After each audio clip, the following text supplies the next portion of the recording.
Hi, I'm Ryan from Hayes Machinery. It's a personal project. I'm going to turn my 365 into a 372XP. I'll go through what parts are required to do the conversion, and then by the end of it we're going to run the saws up and see if it's worth it and see what difference it does create. To convert your 365 X Torque to a 372 X Torque XP, you're going to need the following parts. The main difference is the cylinder unit. So the cylinder unit on a 365 has these little fins in. Don't know if you can see it down there. Okay. The 372, exactly the same cylinder, but without it. So the part number for this one, the cylinder assembly, is 57525572. And that actually comes as a kit with your pot, your piston and your piston rings. A lot of people on YouTube I've seen before, they actually cut out these fins, so they undo these 4 screws here, take that fin out and cut it out with a Dremel. That's fine, I've seen people do that. We're doing it the old-fashioned way of replacing the entire cylinder.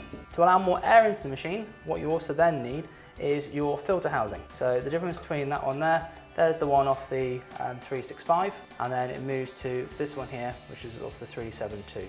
Main difference you can notice on there is this one's got a screw, and that screw is for the new air filter. So that one there holds onto there, and then on top of that you now put the screw in. So larger air filter, more air coming in, more power going out. The screw, part number is 537213204. The air filter, that one there is 5038180005, and the filter holder assembly, this little bit here, that one there is 5220245001. Once you've got all those fitted, obviously the filter is a lot deeper, a lot bigger than the original, so you're going to need to change your filter housing cover as well. So that's the original, pumps over the top, covers up the air filter. On the 372XP, it's a much deeper air filter housing. So that one there will now fit on over the air filter. Part number for that one there is 5038177001. And what we'll do now is put them onto the saw, and then we'll give it a go, see if it makes a difference.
Right, that's the saw all built up, so we're going to give them a good test now. So I'm going to go in, get changed my chainsaw PPE, and then we'll see how they get on against each other.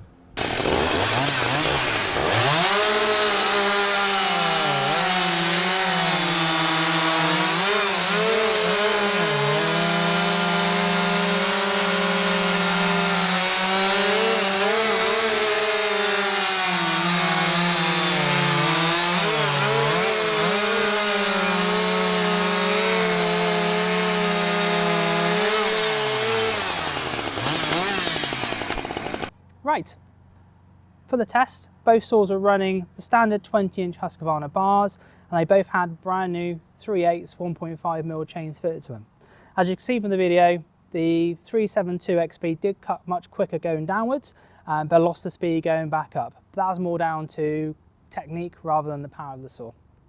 After taking this saw home and using it over the weekend, I've got to say I absolutely love it. The power difference between that and the 365 on long runs is noticeably different. The cost of doing it all, is it worth it? Well, you can't buy the 372XP anymore in the UK, so the only way to have one is to build one. I'm glad I built mine. If you have a 365 and you need a new pot and piston, I definitely recommend getting the upgrade, buying those additional parts. If you've got to buy a pot and piston anyway, fin on and getting the extra power. If your 365 is working absolutely fine, nothing wrong with it, is it worth the extra money to upgrade?